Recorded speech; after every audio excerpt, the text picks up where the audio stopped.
Sorry, I got cut off again in my 15-minute section here. Anyway, yeah, it's decreasing 2 to 7 and increasing basically everywhere else. But we had to skip over -3 because it's not doing anything at -3. We had to skip from 2 to 7, of course, because that's where it's actually decreasing. And constant kind of everywhere else from there to there. Right, yeah, you can't put this -3 in here because it's actually not in the domain. So these three questions just have to cover whatever's in the domain, and that should match. All right, coordinates of relative max. All right, relative max is where it's decreasing up to and decreasing afterwards, and it's kind of increasing and decreasing to the same point before and after. So I can't call this a relative max. I can call this one a relative min, though. All right, so I'll write that this way: that there's no relative maximum because it never does one of these turnaround kind of things like this. There's a relative minimum at 7, -2 because it does do a turnaround, and that's really nice. Absolute max, there is no absolute max because this goes on forever.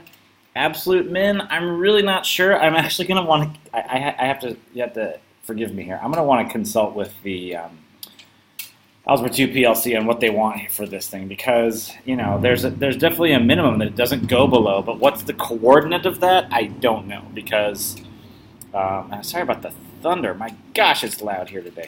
But the absolute minimum, I don't know, like what to put for the x coordinate of the absolute minimum. The y value of the absolute minimum sure seems like it ought to be -3. Okay, then what happens if we put these numbers in? Put 0 into the function, what do you get? Well, if you put 0 in, that's another way to ask for the intercept, right? So if you put in 0, then the value is going to be 1. If you put in -3, we don't get anything, so we can put the empty set here, the not applicable, something like that. If we put in 2, yep, there's actually not a question here. It is actually going to be 3. Where is it 1? So that's kind of like doing a horizontal check here. Where is it 1? Well, it's 1 at 0, and it's also 1 here, a little bit of 8. So I would say it this way, 0 and I think approximately equal to like 8 point. And yeah, I would not be very picky about this on my tests. Where is it less than or equal to 0? That's all the places where it's kind of in the lower hemisphere here. So that's the parts of the domain where we have negative values for y. Let me type those out. So it's, there should be a negative here. Up from -infinity up to -3, we are below 0. And then I would union these from -3 up to 1. And yeah, we include 1 because it says less than or equal to 0. And then it's less than or equal to 0 again between 4 and 8, including 4 and including 8 because it's including being equal to 0. Okay, we're finally on to lesson 1.2 here in the middle of video part 3. And first of all, we're just having this warm up and kind of remember this stuff that, again, on Algebra 2 would have been a previous day. So I'll just fill these out off camera. Okay, it's a little bit weird. I have to do some of this on camera, okay, because long story. Anyway, so the range, it seems like it's from 0 to infinity. It's going to go up positive infinity over there. The decreasing goes from -2, because it's from up here, to 0, and then it decreases again from 1 and on upward. Oh, sorry, that should be 3. I'll fix that. Actually, I'll just fix it like this. It should be from 3 to infinity, it's decreasing. And then increasing from 0 to 3, and that's about it. Okay. Okay, it appears that we are constant from -infinity up to -2. Not, of course, not including -2. Yeah, it seems like it ought to be constant at a point, but yeah, since they don't include increasing or decreasing as at the points either. Constant, again, seems like it's something that happens over an interval, so we're not going to include that either. Relative max, I don't see any. There's no place where it turns around. Relative min, it does turn around at 0. Absolute max, absolute min, none, because absolute max is a little bit weirder. Absolute max, I can't name the point that is the max up here. It's really close to 9, but as soon as I name a point, there's a point closer to 9 that's actually bigger, so I can't name it, so I can't say what the absolute maximum is. And absolute min, again, this goes to infinity, so that doesn't happen at all. If g is 3, this thing looks like it might be tricky, but it's not. It's just 3. If g is -10, well, I don't see that on the graph, but I'm told that this thing continues, so it should be at 1. And if g is 2, it looks like it's 4. There's no meatball there, but I'd be pretty sure that's probably 4. Where is it 3? It's 3 in a couple different places. Oh, yeah, why do they do that? Okay. So if it's equal to 3, it's somewhere like between -1 and 2, like -1.7. Maybe I should put the approximate, like, you know, the approximately equal to thing. It's also around the same thing on the positive side. So yeah, you should probably have the same value approximation both sides, although it's really not required. It's also 3 at 3. And where is it greater than or equal to 0? Well, it's greater than or equal to 0 for most of its domain. from negative infinity up to 0, of course, it's positive. Because it kind of jumps here, but that's okay. At 0, it doesn't appear to be greater than 0. It appears to be 0, especially if we set this here and a couple other places. So we have to skip there. But then from 0, it's greater than 0 again until around 3.7 or so. When x becomes 3.7, then it seems to go negative again. I should probably not include this. This should be one of those things because the point, well, first of all, I don't know what the point is, but also at that point, leading right up to that point, it's greater than 0, and at some, whatever this x value is right here, I want to include all the x values up to that point, but not including that point. So I should make that a round bracket. Okay, make a table of values that includes significant points on the graph. Okay, we really haven't talked about this before. We are going to need to do this for transformations, though. So when we have some kind of function or relation or some kind of thing that looks like this, we're going to want to move all the points or like test these corner points, especially in geometry. We're moving things like triangles and quadrilaterals. We're going to want to make sure that the vertices of the thing move and that kind of stuff. So this is all good. So let me put in those significant points. Because lots of times we'll be talking about, let's see where these go. Or if we want these to go to a certain place, how do we make sure they go there and how do we test? So yeah, these are all the points that are kind of the most important parts of this graph. It says reflect the graph over the x-axis and sketch a result. Okay, we haven't really known how to do that before.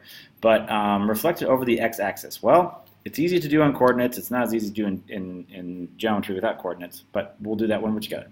All right, so we're reflecting over the y-axis. Let me highlight the x-axis. Let me highlight the x-axis. So that's the line of reflection. In a nutshell, the way reflections work is to reflect this point over this thing, over this line. We make the point such that, it's going to go right here because, like the technical geometric definition of this, and this is why this unit goes so well together with the geometry. We make it so that the line of reflection, the mirror line, is the perpendicular bisector of the segment that would connect these 2 points. So this is the reflected version of this. The reflected version of this, well, this is up here at -6, and again, since this is the axis, it's really easy to figure this out. If this is at +6 and the reflected version, guess what is at -6? Because we want, first of all, this is a perpendicular kind of direction it's moving, which on coordinates is super easy. But also, this distance is the same. But if this is the axis, that's also super easy, because if this is a +6, we reflect it, same distance down here, it's -6. So -6 also for this one, and then this one we go here to +3. Let me connect the dots. So that's what that whole function would look like, reflected over the x-axis. Now let me write the coordinates, and here's the coordinates. And of course they're going to ask you in a few minutes if you couldn't figure this already. Like what happens between, compare this list of coordinates with this list of coordinates. Look what happens. Well, the x-coordinates stay the same, but the y-coordinates change sign. Okay, file that away. We'll talk about that a lot more. Okay, same original graph. Notice that all these graphs match this original kind of thing, and they're just talking about doing different transformations. So that was reflective over x. This is reflective over y. Let me do that. So here I made the line of reflection in blue, so you can see that this is the line of reflection. Reflect this thing, same distance across on this side. There's that point. Oh, let me make these bigger. This is kind of fun when it's bigger. This thing, this point reflected over the y-axis this is -4 because this is going to be +4. This is -6, so that height's +6. And this is +2, so this becomes -2. Let me connect the dots. So there we go, and the coordinates are, and I'm doing this in an order that kind of helps you match them up with the way they have them on the previous page. Okay, and the last one is rotate the graph 180 degrees about the origin. Okay, so rotate by 180 degrees on the origin means, okay, this is the center of the universe here, this is the sun, and we're going to rotate each one of these 180 degrees around. Okay, let me start with this one. This is not exactly obvious what they mean here. So this point has a relative position to the origin. It's like this is the center of the clock and this is the end of the clock face, or sorry, the clock hand. And we're going to rotate this around as if it's part of a circle so that it goes 180 degrees around that circle. It's actually going to end up right here. Let me change back to red. So this point down here is going to end up going right here. The way that works is, or why that's called a 180 degree rotation, is because it's as if, see if this makes sense. As if I was going to draw a line like this. I've made it so, of course, because this is a 180 degree angle here, the distance from the blue point to the black point is the same as the blue point to the red point. It's just that this thing has been rotated 180 degrees around this way. We'll do this more in class, and if I can point and move my fingers and you can ask me questions, it'll make a lot more sense. But for now, yeah, it's just let's go to the origin, but let's go through the origin and the same distance to the other side to make that collinear. So that's 180 degrees. And connect the dots. That might be the weirdest one. We'll talk about that more in class. The other thing you could do, since you have this printed on paper, you could take your paper, hold your paper down here with your finger, and then spin your paper 180 degrees. It'll show up over here. Let me write the coordinate. Okay, and then again, yeah, look at this list of coordinates and compare those to the originals and see what happens. Okay, because of course you know what's going to happen next. They're going to have nice rules for all these things. Okay, types of symmetry, first of all. If a function is reflected over the y-axis and maps onto itself, we're going to call that symmetric about the y-axis. So they took this blue thing. If you were to reflect this around the y-axis, like take each point over here and make it so like this, the point it reflects to is the other end of a segment whose perpendicular bisector is the y-axis. If you do that and you end up with a picture that looks exactly like you started, like butterfly wings, that's called line symmetry, and the line here is the y-axis. This one's a little bit different. If we take the whole thing and rotate 180 degrees, so like the one we just did with this one down here, if you were to rotate something and then it lands perfectly at the same place where it started, that's called 180 degree rotation symmetry about the origin, or called symmetric about the origin. Origin meaning, of course, this point right here. These two particular types of symmetry, notice they don't talk about x-axis symmetry because that's just not as fun. The one about y-axis and the one about origin 180, those seem to have actually great, big, huge implications in algebra. And namely, these two terms. It's even if it's symmetric about the y-axis, and it's odd if it's symmetric about the origin. In other words, the 180 degree rotation around the origin. That makes it an odd function. So this function here, okay, this is kind of a tricky one. If I took that, and again, you could take your paper and you could spin this on your paper 180 degrees. This should look exactly the way it started if you flip this, if you turn this around 180 degrees. So this one actually turns out to be odd. Whoops. First one's odd. The next one looks like that v there. I think it's probably a absolute value function. If I was to spin this around here, sorry, not spin, flip it like a mirror over that would map right onto itself like that parabola in the last page. So this one's actually even. This has got y-axis reflection symmetry here. This is 180 degrees around that. This thing, if I flip this 180 degrees around here, yes, it would be odd. It would flip over and look exactly like it does now. This point would go down here, and everything else would flip to be somewhere else that's already there. This thing, if I were to flip this 180 degrees, this would spin up here, this would spin down here, and it would look perfectly the same way it does now. That's actually also odd. This one looks like it has a line of symmetry here, so we call that even. This one also looks like it has a line of symmetry here. It looks like everything would butterfly perfectly. That's called even. This looks kind of like the first one, right? I think that's odd. It's kind of hard to test that perfectly. This little W shape looks like it has a line of symmetry there, so we call it even. All right. Are you still with me? We're almost 45 minutes into this video. It's so awesome. Okay.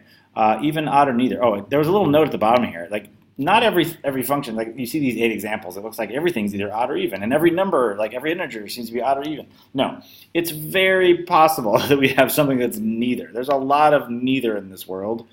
Don't get used to everything being odd or even. It could definitely be neither. Kind of like numbers. You got the real numbers, like the numbers like 2.7. That's not even or odd, right? So it's pretty special. All right, this one seems to have a line of symmetry here, so we're going to also call this one odd. Sorry. Even. I can change that into an even.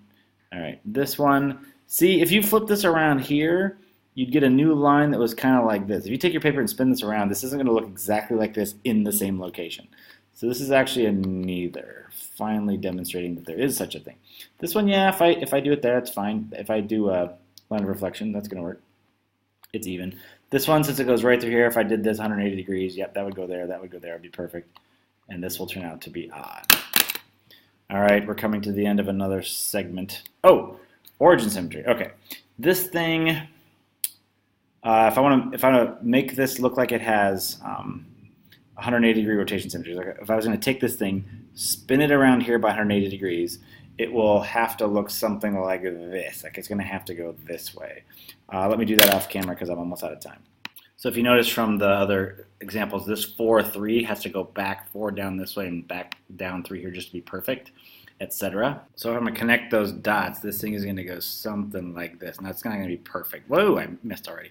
But it's going to be something like this. Okay, that's it for this part. Good luck with part 4.